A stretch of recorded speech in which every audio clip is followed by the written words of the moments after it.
este tipo de objetivos, como es llevar, poner en la mesa recomendaciones prácticas para mejorar la comunicación con personas mayores, tenemos que ver algunas cosas que suceden durante el envejecimiento.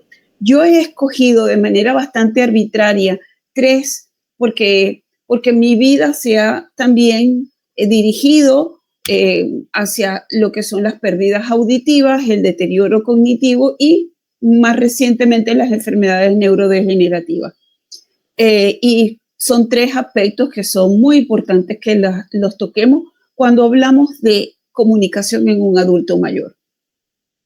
Bien, vamos a hacer rápidamente como una especie de resumen de conceptos básicos, ¿ok? Y ustedes me dicen, bueno, pero si ya yo sé qué es envejecer, pues o sea, eso es un concepto que como cuidadores ya deben tener bastante claro. Sin embargo, yo quiero resaltar algunos aspectos que a veces me preocupa que no los englobemos cuando hablamos de envejecimiento, como entender que desde un enfoque de desarrollo, el envejecimiento es un proceso muy complejo que además va a depender de eventos que se van a ir presentando y que hacen lo que los autores llaman un efecto sumativo. Es decir, yo puedo envejecer y a veces, pues, de manera así como que muy coloquial, nosotros hablamos qué mal está envejeciendo María, uy, si está deteriorada y tal, pero claro, a lo mejor en la vida de María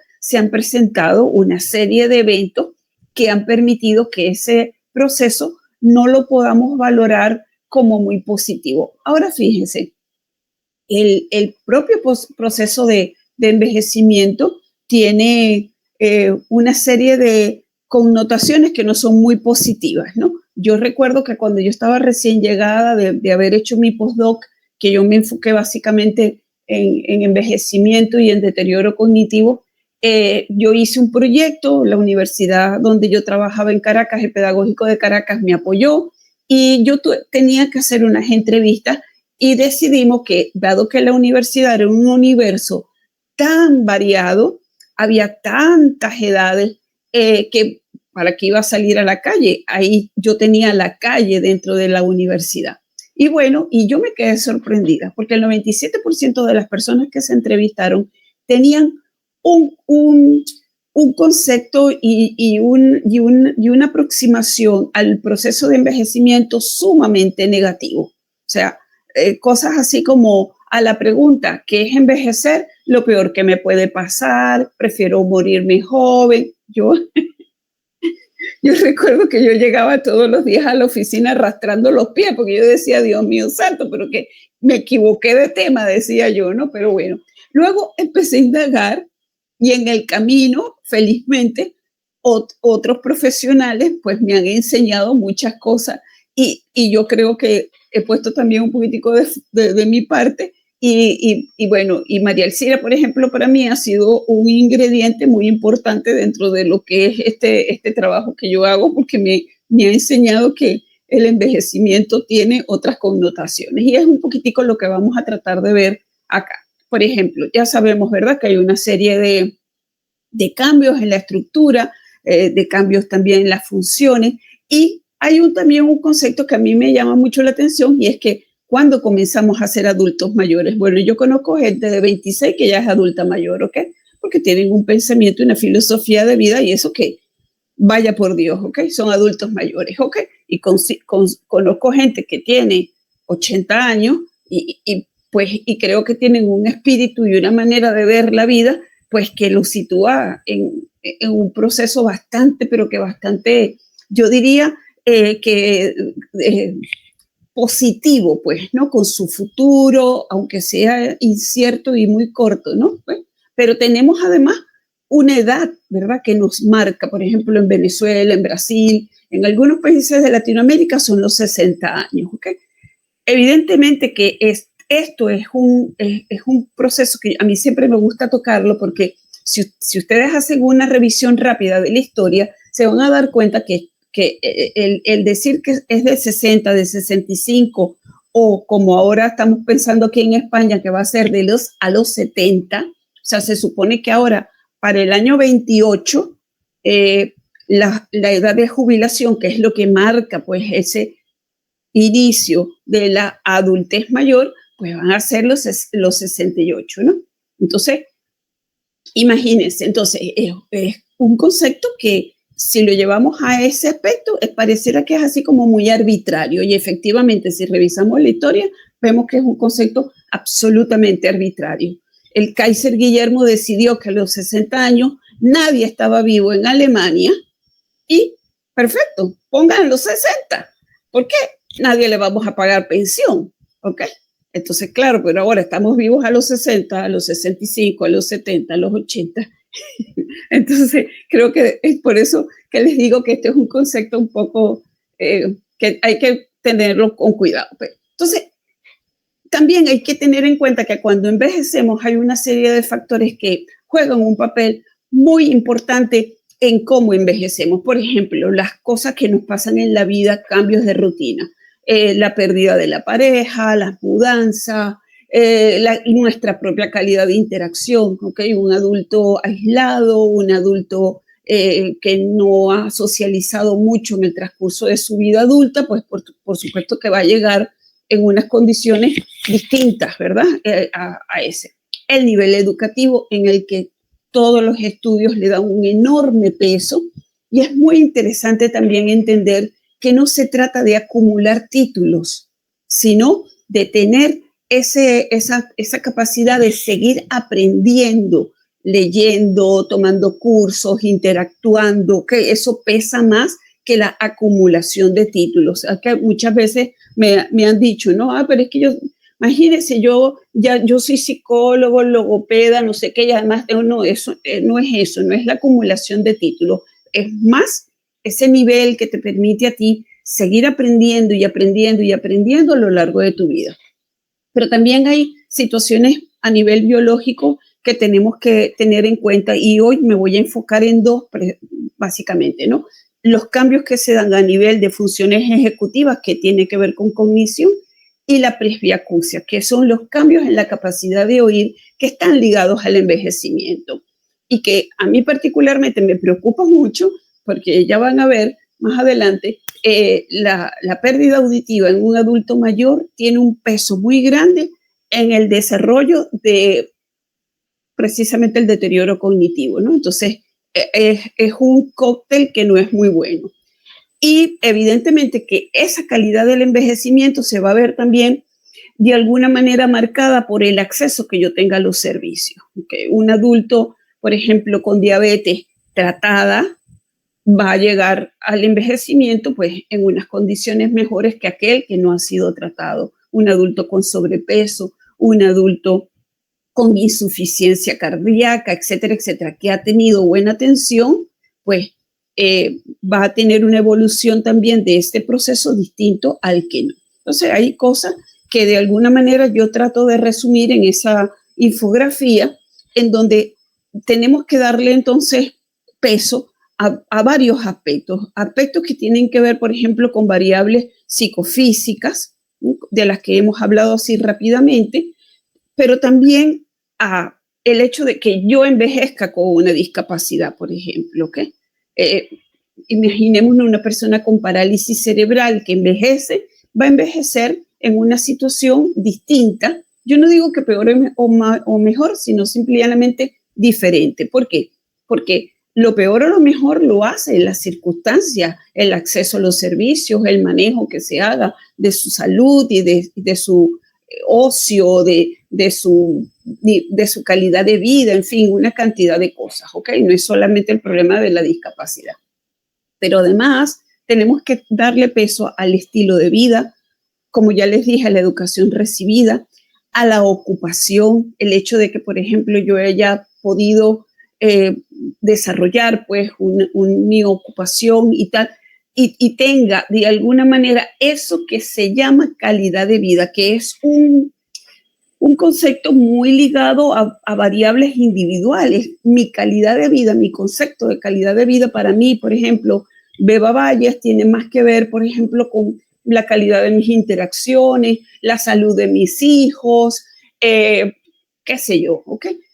Pero a lo mejor para otras personas es el haber recibido reconocimiento académico, el haber, qué sé yo, descubierto algo, a lo mejor a nivel profesional tiene un peso más grande que otras variables, ¿verdad?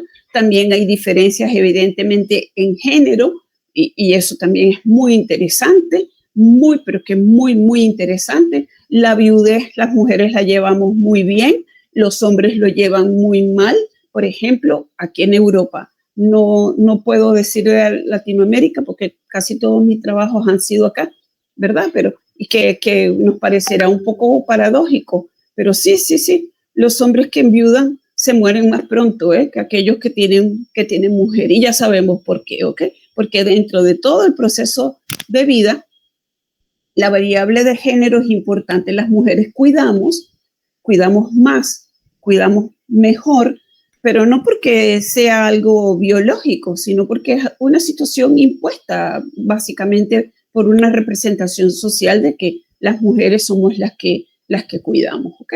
Entonces aquí me quedo entonces con un concepto que vamos a ver que son los determinantes de la salud y las representaciones sociales. Y ustedes dirán, bueno, ¿cuándo me van a empezar a dar las recomendaciones de que haga esto o haga lo otro? Es que, fíjense, si nosotros no manejamos estos conceptos previamente y no comprendemos, no vamos a cambiar nada.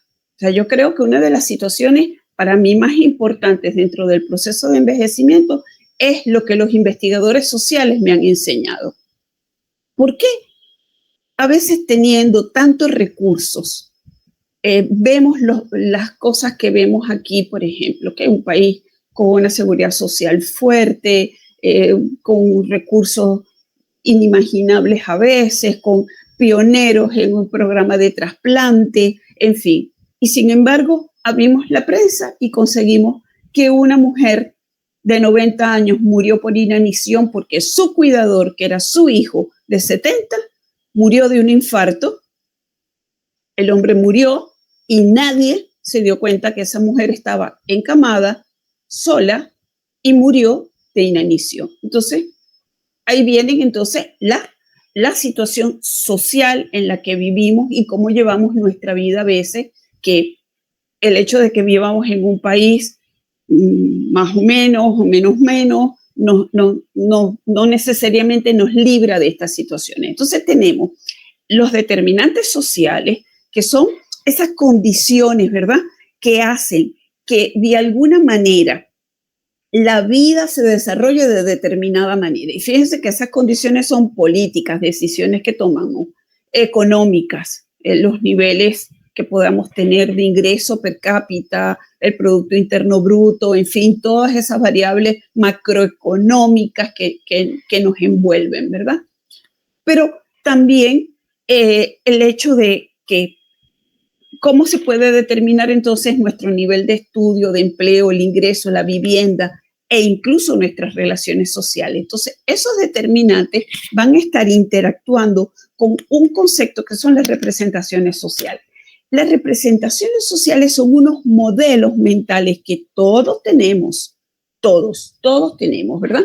Y es eso que nos permite entonces incluso empujar, modelar la forma de comportarnos y, cuidado, hasta de comunicarnos. Entonces, lo que hablamos, lo que pensamos, lo que asumimos como posible está muy ligado a la representación social. Entonces, a veces yo no hablo de esas cosas con mi padre, eso lo pone muy nervioso, pero mira, tenemos que hablar de eso porque eso es importante, porque estamos hablando de su futuro, por ejemplo, ¿ok? Les pongo eso, por ejemplo, ¿ok? Pero también otras cosas, ¿ok? Yo no, decisiones políticas. Voy a hacer una ley, que es la ley, por ejemplo, de la discapacidad, pero extiendo los plazos y aquí hay personas que la solicitan y tardan hasta 8 años en recibirla. Entonces ahí hay una decisión política que determina que definitivamente esa calidad de vida que se está planteando desde la ley y desde ese concepto de deseabilidad social, porque si ustedes le preguntan a un político, el político va a decir, no, todas las personas mayores, los niños, el discurso oficial, pues, ¿no? Va a ser eso de lo que es ese concepto tan viejo de Crow y Marlowe de la deseabilidad social, ¿no? Que va a determinar entonces que aunque haya leyes, ¿verdad?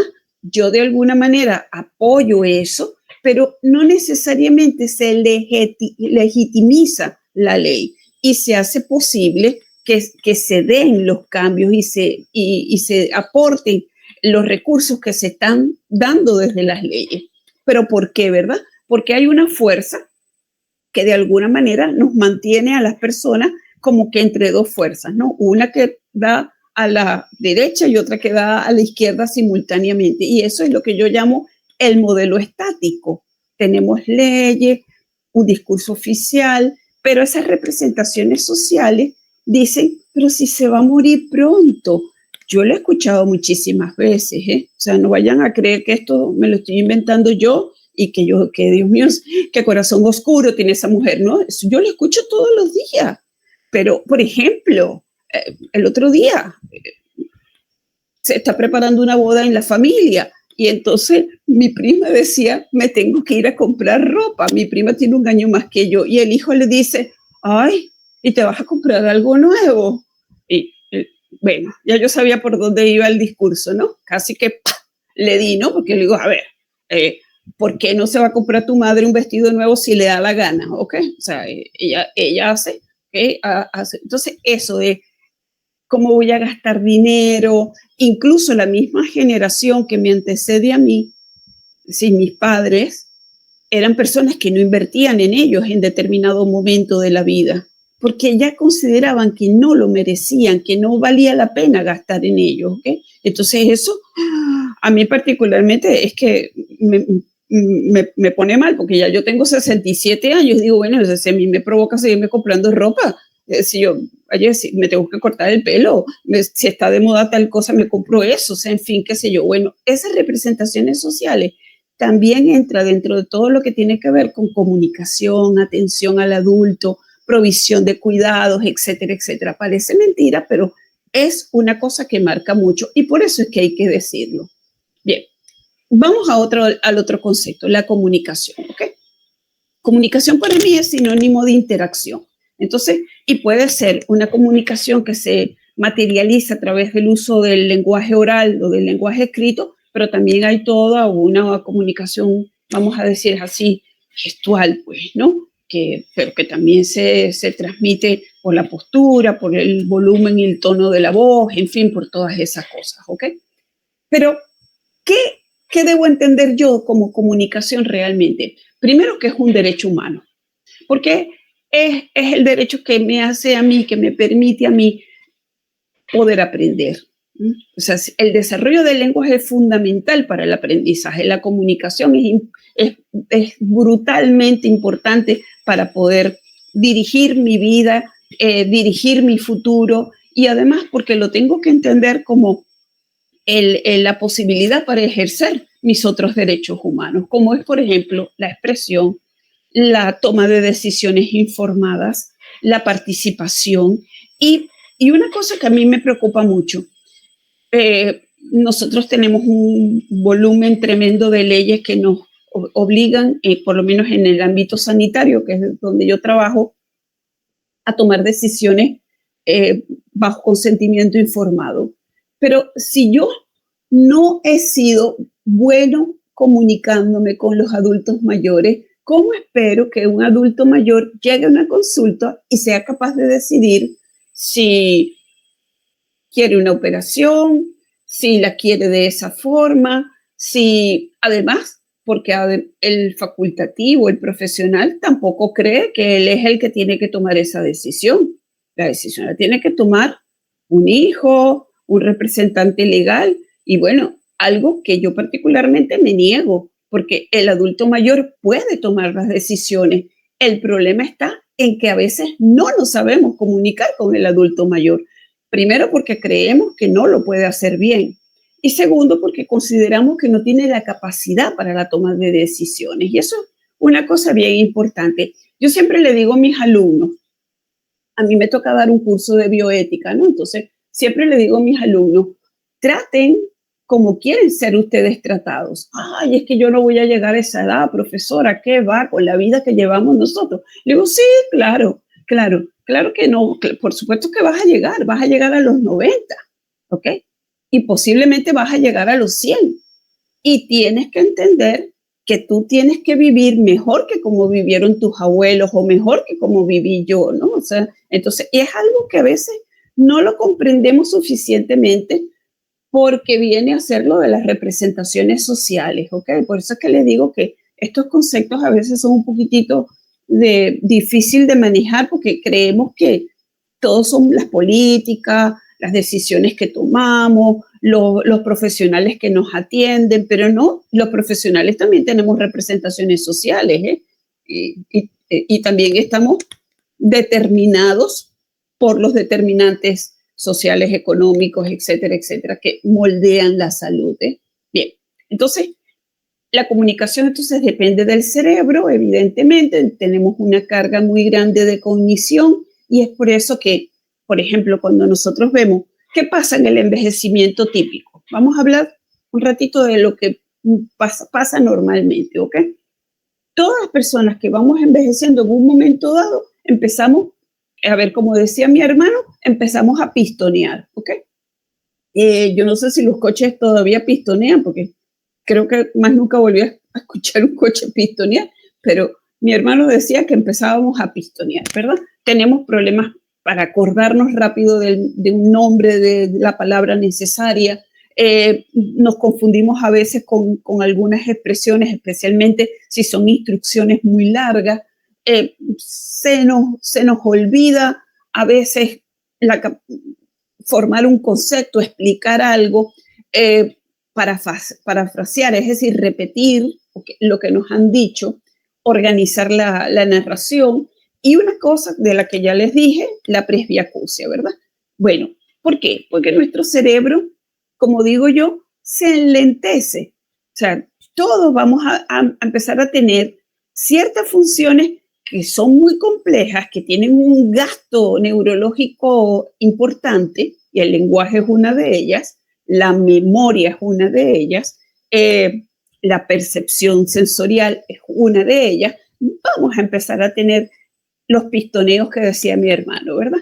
Y volvamos entonces al concepto de presbiacusia y al concepto de deterioro de ese funcionamiento ejecutivo que yo les dije que son todas esas funciones cognitivas que de alguna manera dirigen nuestra conducta, que nos permiten atender, nos permiten memorizar, nos permiten de un momento y en un contexto poner atención a una cosa e inhibir otra, es decir, ese proceso que de alguna manera, bueno, muchos autores lo asocian como el director de la orquesta, pues, o sea, ahora toca el violín solista, más allá le toca a qué sé yo, a la percusión, ese tipo de, por eso es que funcionamiento ejecutivo, ¿ok? Y la presbiacusia, ¿verdad? Que es esos cambios en la capacidad de oír que afectan muchísimo la discriminación del habla. Entonces, tanto que a veces el adulto le dice, pero ¿por qué me está gritando si yo oigo? Ok, claro, oye, el problema está en determinadas frecuencias, la disminución en la capacidad de oír se va a dar en determinadas frecuencias que afectan mucho lo que es la percepción del habla. Entonces, ¿qué pasa cuando tenemos esto? Que empezamos a tener problemas en contextos ruidosos. Si un día estamos con toda la familia en la sala, los niños gritando, todo el mundo hablando a la vez, no termino de entender qué es lo que está pasando. Me cuesta, por ejemplo, a veces incluso en cine, en teatro, en los restaurantes es literalmente un suplicio, ¿ok? Porque estoy escuchando por ejemplo, los cubiertos, pero no estoy escuchando lo que me está diciendo el que tengo al frente, porque los cubiertos están en una frecuencia que sí oigo, pero la voz de mi hija no está en la frecuencia en la que yo oigo mejor. Entonces, ¿qué pasa con todo esto? Que La presbiacusia, entonces, es eso, es una alteración sensorial de la audición que se da mucho en la vejez, se asocia a depresión y a deterioro cognitivo. Muchísimos autores han definido que ese problema, yo particularmente casi todos los adultos que he tenido con presbiacusia, siempre les pregunto, ¿no? ¿Y cómo se sentía y tal? Y yo creo que nadie me dice, bueno, a mí no me importaba, no, para nada, me sentía fatal, yo no sabía qué era lo que me estaba pasando, imagínense, y cosas así, ¿verdad? Porque realmente es bastante más frecuente de lo que nosotros reportamos por varias razones, porque consideramos desde nuestras representaciones sociales, como decía mi hermano, que eso es parte del pistoneo del envejecimiento, ¿no? No, señor, eso tiene solución. Eso puede ser evitado, es decir, con la adaptación adecuada de un auxiliar auditivo, un adulto mayor puede perfectamente mejorar su percepción del habla y puede seguir funcionando muy bien, ¿ok?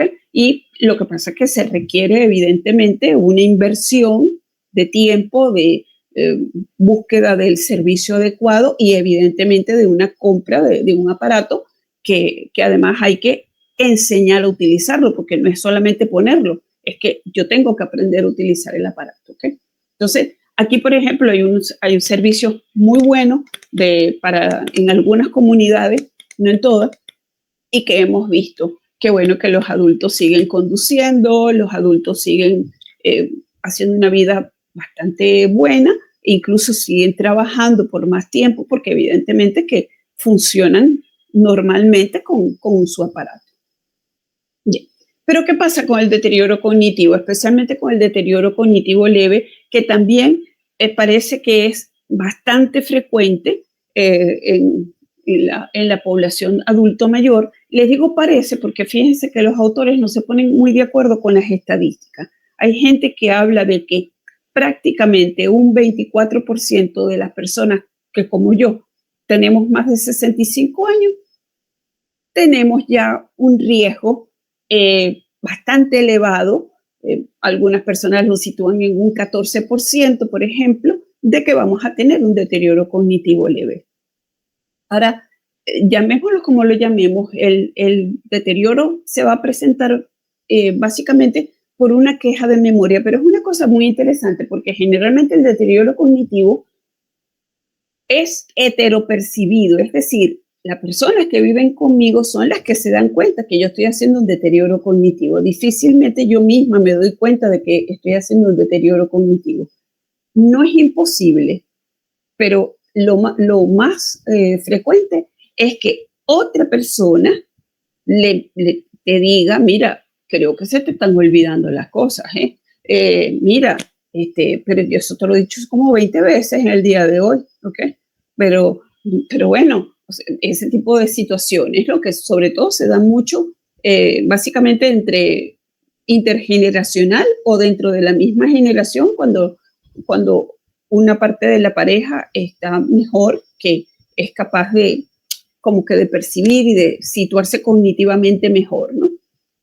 Entonces hay ese deterioro de la memoria como tal, pero la persona sigue, bueno, haciendo una vida literalmente normal, porque las actividades de la vida diaria no se van a afectar. La persona se asea, la persona sigue haciendo sus recados, puede de repente tener algunos problemitas porque se olvidó de algo, ¿verdad?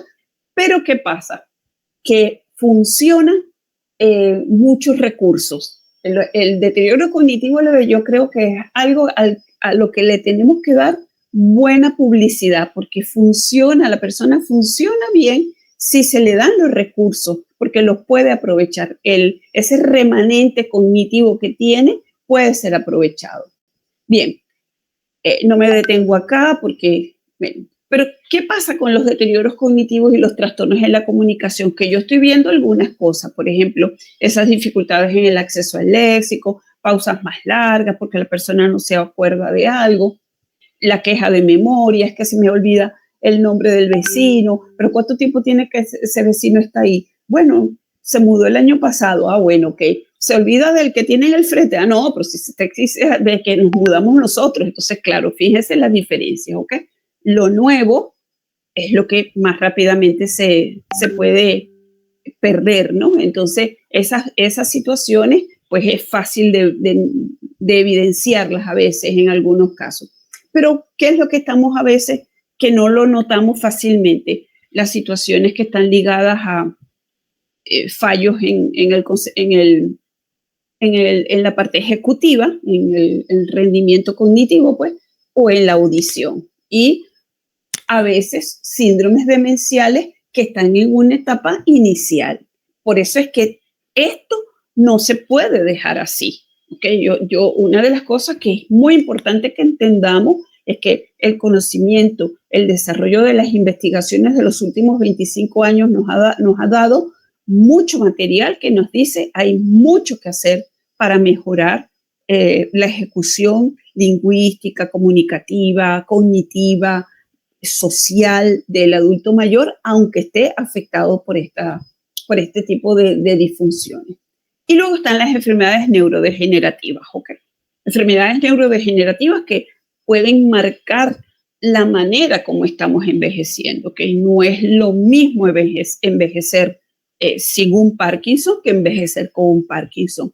No es lo mismo envejecer, evidentemente, con un Alzheimer de temprana aparición. Acuérdense que el Alzheimer está muy ligado al envejecimiento porque la mayoría de los casos se van a dar posterior a los 60 años, pero también hay Alzheimer tempranos que van a complicar un poco el proceso de envejecimiento. Y luego hay otras enfermedades que las puse porque aquí y en Venezuela son frecuentes, no son desconocidas, quiero decir, que son como las ataxias, el Huntington, pero también tendríamos que meter ahí las derivadas, las situaciones derivadas de los ictus, que lamentablemente en ocasiones ya lamentablemente, entran dentro de la clasificación de las demencias, ¿okay? Dependiendo del daño que se haya provocado.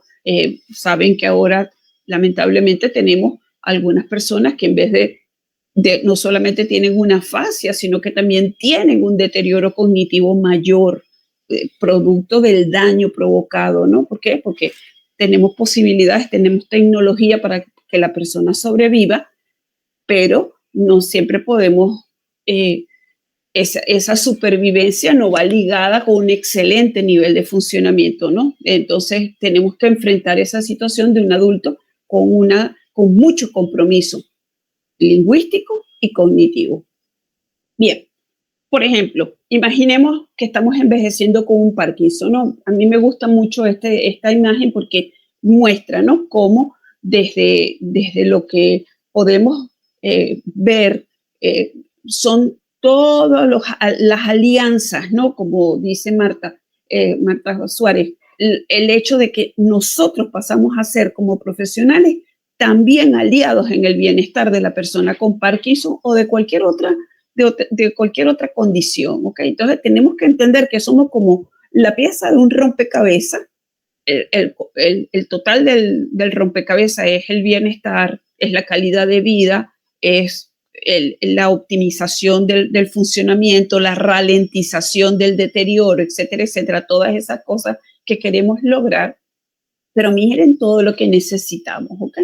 Especialmente en las enfermedades neurodegenerativas, una de las situaciones que también nos complica mucho la salud son los trastornos ligados a la masticación, a la deglución, lo que llamamos disfagia, ¿no? ¿Por qué? Porque lamentablemente una disfagia no atendida deriva muchas veces en una neumonía y en un proceso, por supuesto, de muerte que muchas veces puede ser evitada.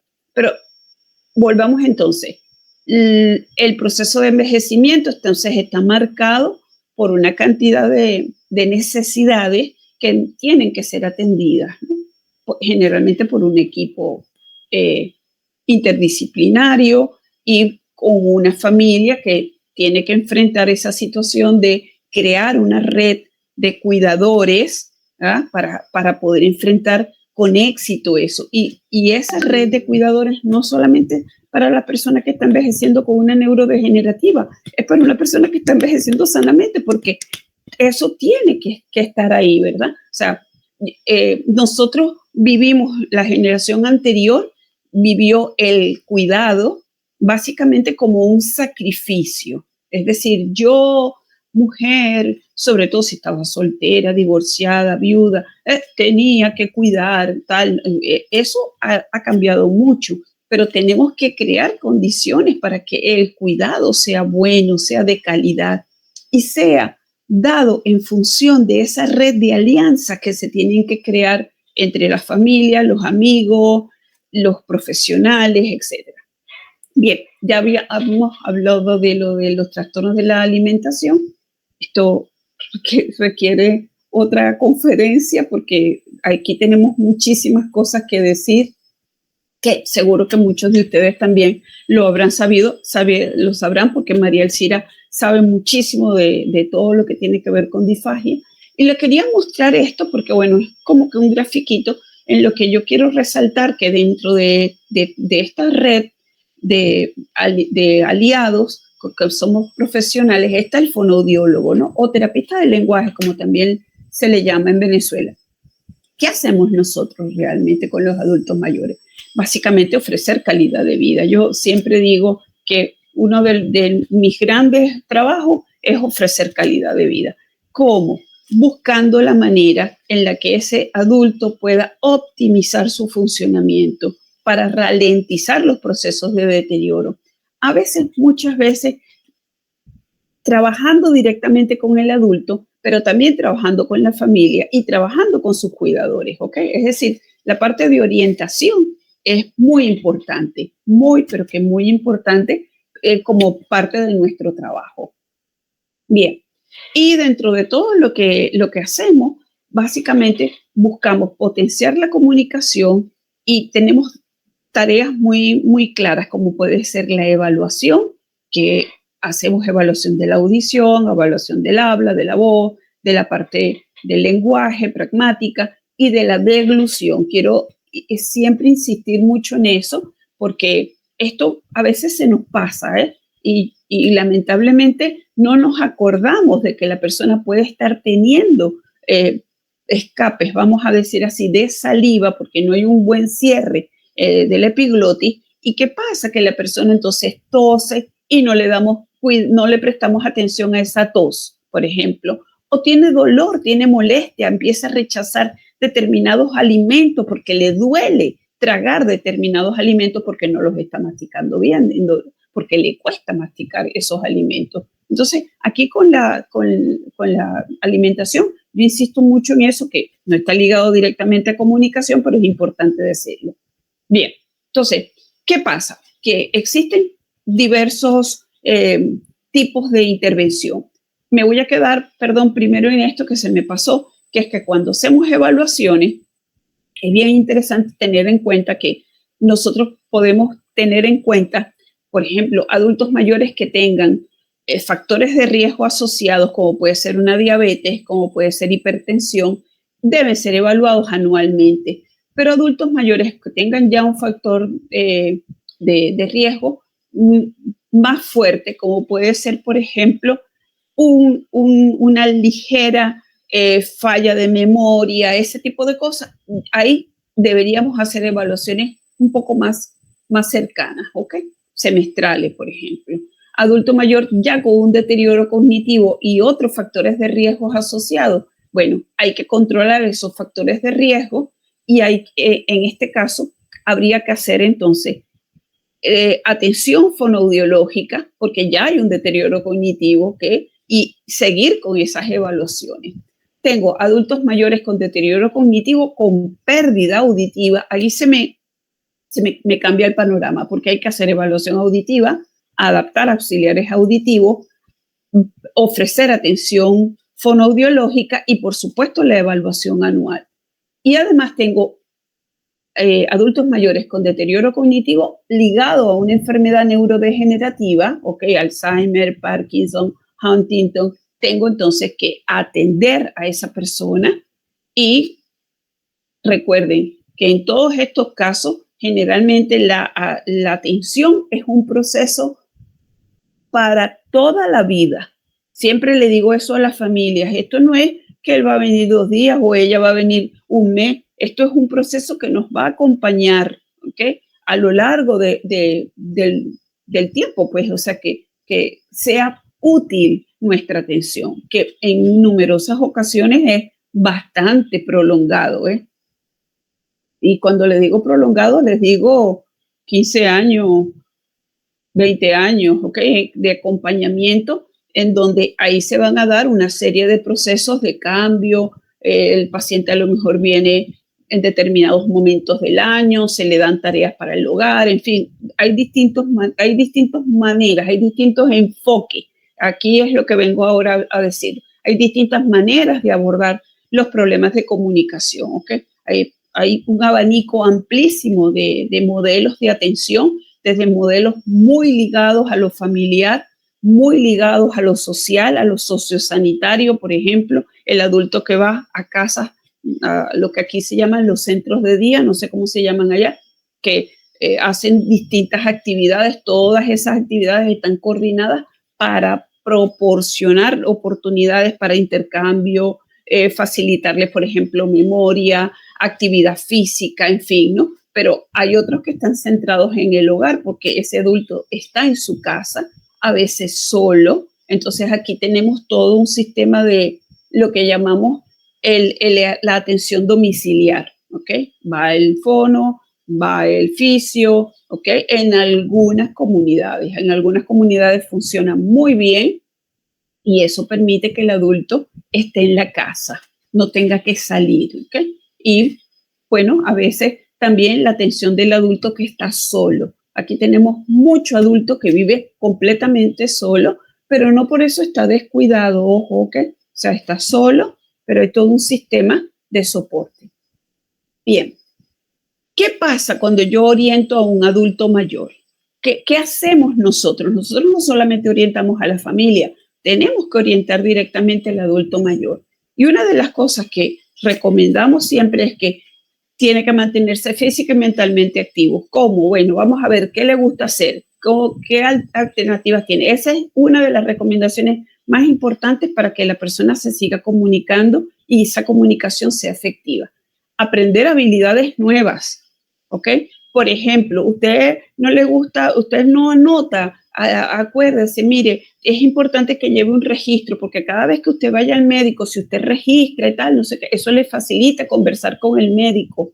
Aquí en estos momentos hay una campaña, bueno, no tan fuerte como debería ser, pero los médicos están intentando que los adultos hagan eso, que lleven el registro. ¿Por qué? Porque se pierde mucho tiempo en la consulta, el adulto no se acuerda y no pide recomendaciones que debe pedir y prácticamente pierde la consulta, pues porque no consulta aquello que debe consultar. Bien, reunirse habitualmente con amigos, vestirse a la moda, mantenerse arreglado.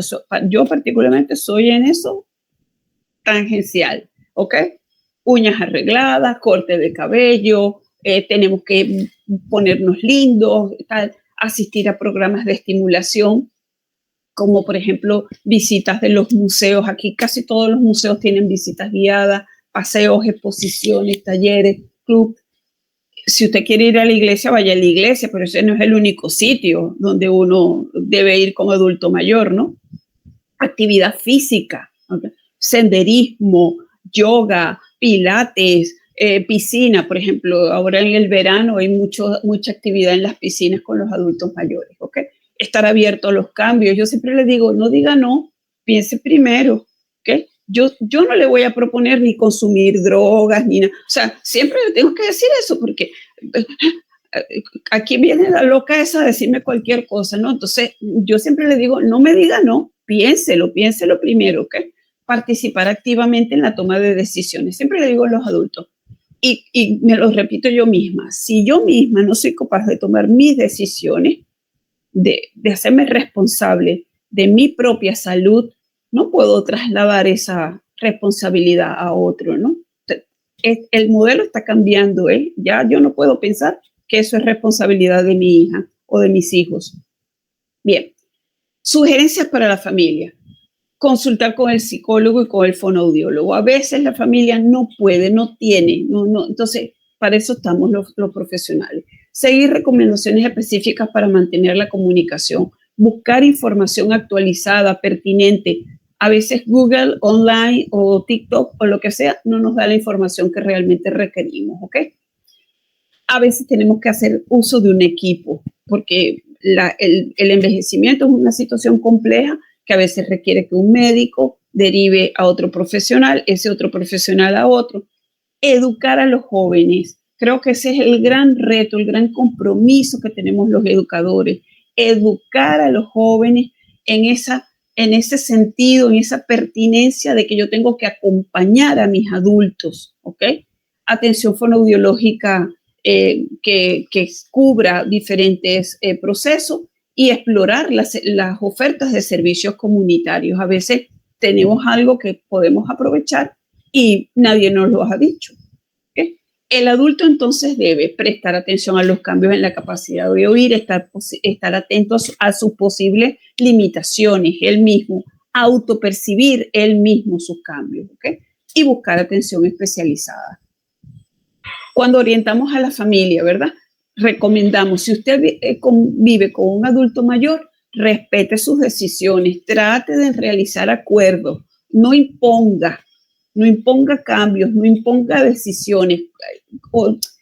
Traten de comunicarse abiertamente y decidir, papá, mira, esto te puede servir, o mamá, mira, esto puede ser bueno para ti. ¿Qué te parece? ¿Te gustaría? ¿No te gustaría? ¿Okay? Estar atento a posibles limitaciones en su expresión oral, prestar atención a los cambios en la capacidad de oír y atender los cambios de humor, la depresión, incluso a veces el propio sentimiento de desamparo que tiene un adulto porque se ha tenido que mudar, porque siente como una pérdida el haber dejado su casa y está viviendo en una casa nueva con sus hijos. A veces creemos que puede estar más contento. Yo les puedo decir que no. Yo particularmente creo que sería la mujer más infeliz del mundo si me tuviera que ir a vivir con mi hija. Se lo puedo decir abiertamente. ¿Okay? ¿Por qué? Porque yo estoy muy tranquila acá, solita, con mi esposo. Y bueno, y creo que así vive muchísima gente, ¿no? Entonces, conversar con el adulto mayor y acordar las posibles atenciones. ¿Cómo facilitar entonces? Orientar entonces a la familia y al cuidador, eso es muy importante. Elaborar planes que puedan ser desarrollados en el hogar. Realizar sesiones de control con el fonoaudiólogo. El fonoaudiólogo pasa a ser un profesional sumamente importante. Tener una actitud positiva hacia el cambio, adaptarse a los posibles cambios en la comunicación y ofrecer guías, ¿verdad? O sea, nosotros podemos ofrecer muchas guías de cómo seguir comunicándonos funcionalmente y positivamente con el adulto. Si tengo una deficiencia auditiva, ahí hay cosas ya más específicas. Por ejemplo, constatar que el adulto mayor usa el auxiliar auditivo, o sea, eso es primordial. Hablar siempre de frente, o sea, siempre nos vamos a tener que adaptar, en vez de estar pegándonos gritos de una sala a la otra o a estarle hablando de espaldas, demos la vuelta y hablemos de frente. Poner en práctica esas pautas que da el fono, realizar sesiones de control, tener una actitud también hacia el cambio, porque también esa persona va a hacer cambio y adaptarse a las posibilidades de comunicación que tenga la persona. A lo mejor nos vamos a tener que adaptar a una serie de iconos, de señales, ¿por qué? Porque va a ser más fluida la comunicación, ¿no? Porque lo va a ver de lejos, me voy a poder comunicar rápidamente con él, ¿ok? O con ella. Bien. ¿Qué pasa cuando hay deterioros cognitivos leves? También tenemos que seguir orientando, ¿verdad? Tanto a la persona que tiene el deterioro como al cuidador. Y aquí hago un inciso. Nosotros acá le damos los diagnósticos a las personas. Es decir, si yo tengo una persona con una demencia, yo le tengo que decir que tiene demencia, ¿ok? La manera también está cómo le decimos a la persona que tiene un diagnóstico y cómo vamos a manejar ese diagnóstico, ¿ok? Creo que la comunicación en este caso es muy importante. Iniciar siempre la comunicación usando el nombre de la persona porque eso capta la atención, señor Miguel, señora María, ¿ok? Siempre, o Miguel, María, dependiendo de cómo nuestro papá, mamá, ¿ok? Hacer eso. Tener una actitud positiva hacia el cambio, siempre, siempre. E insisto mucho en esto porque creo que a veces no queremos aceptar que el cambio es inevitable. Entonces, lo que hay que tener es una actitud también positiva hacia él.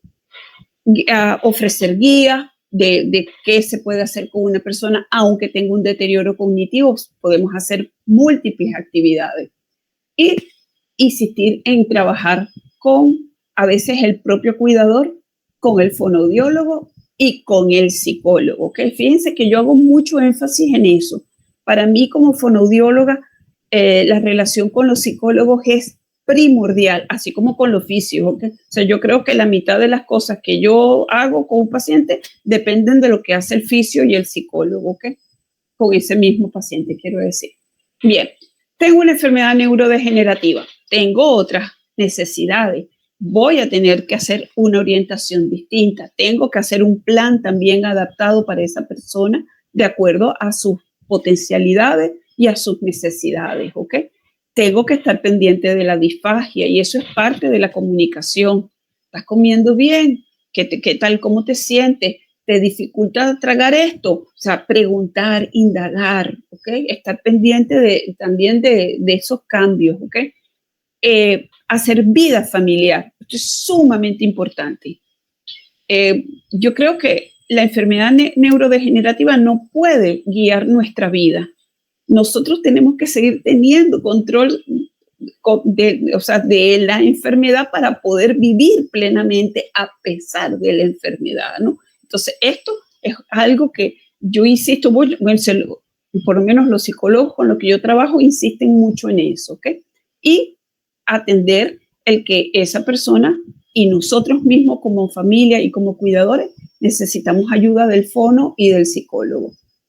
Bien, ¿qué hace entonces el cuidador, verdad? Quiero siempre cerrar, para mí los cuidadores son una parte sumamente importante dentro de los procesos de atención.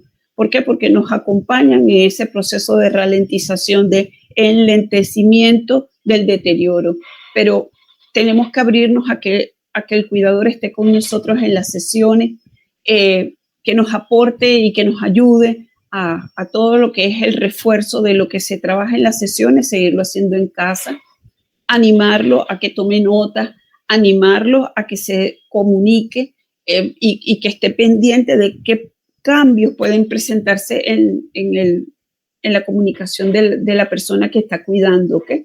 Y ayudarle dándole información sobre los diagnósticos que estamos haciendo, sobre la situación real de la persona que está atendiendo y orientarlo sobre qué hacer en caso en determinados momentos, ¿ok? Y ante determinadas situaciones. Bien, vamos llegando ya a nuestras conclusiones, ¿verdad? Creo que el envejecimiento nos sigue enfrentando a la situación de que necesitamos educar y educarnos. O sea, los adultos mayores tenemos que empezar a educarnos desde muy jóvenes, ¿ok? Lo que me enseñó a mí, mi curso de gerontología en Colombia. Si yo no me cuido en la juventud, no voy a llegar a una edad adulta en buena forma, ¿no? Entonces, eso es bien importante. Eso me lo enseñó a mí el doctor Francisco Lopera. El doctor Francisco siempre decía eso, ¿verdad? O sea, si usted ha consumido droga, bebe consuetudinariamente, no duerme, etcétera, etcétera, es decir, todo lo que hacen mis alumnos, por ejemplo, por supuesto que va a llegar a los 60 en muy mal estado, ¿ok? Entonces, él insistía muchísimo en que no podíamos estar tomando bebidas isotónicas en exceso, ni estas otras energéticas, ni nada de eso, porque evidentemente que eso no le hace bien a nuestro cerebro. Tenemos que dormir bien, tenemos que tratar de hacer actividad física, controlar el azúcar, controlar nuestra presión, en fin, todas esas cosas que nos lo dicen todos los días, ¿verdad? Bueno, eso tiene una razón de ser. Además, tener en cuenta que tenemos retos y el reto es esa construcción de bienestar cuando hay una fuerza social que me dice, ay, pero ¿para qué? Si ya están muy mayores, te vas a preocupar por eso, ay, pero si ya, pero ¿para qué? Que lo vas a llevar a un fono, pero ¿para qué? Deja tranquila a mamá. No, no, no, ¿ok? Esa construcción de bienestar la tenemos que buscar. Necesitamos entonces evaluaciones integrales, que posiblemente deben ser anuales. Tenemos que estar pendientes de esas fluctuaciones tanto en la actividad cognitiva como en las limitaciones en la capacidad de oír, ¿okay? Que es muy importante, y buscar siempre que una evaluación nos diga cómo estamos funcionando, ¿ok? Bien. Tenemos como profesionales la responsabilidad de comunicarnos. Debemos comunicarle abiertamente a los pacientes y a la familia los resultados de las evaluaciones. Tenemos que ver cómo hacer, ¿verdad?, como equipo para desacelerar el deterioro y estar muy pendiente de la disfagia, porque, insisto, pues se nos pasa y es una de las posibilidades que como fonoaudiólogos tenemos. ¿Okay? Bien, tenemos que entonces conocer las alteraciones que se van a dar en distintos cuadros, saber qué podemos manejar y cuándo tenemos que pedir ayuda. Y creo que eso es una de las cosas en las que más tenemos que insistir. Buscar ayuda de manera oportuna por profesionales calificados y aceptar que en ocasión necesitamos como cuidadores, como familia o como pacientes un apoyo diferente, porque entonces lo tenemos que buscar realmente, ¿ok? Pues espero que les haya servido pues este resumen tan largo de las situaciones pues que quisimos explicar, y estoy abierto a, no sé si habrá tiempo para unas preguntas.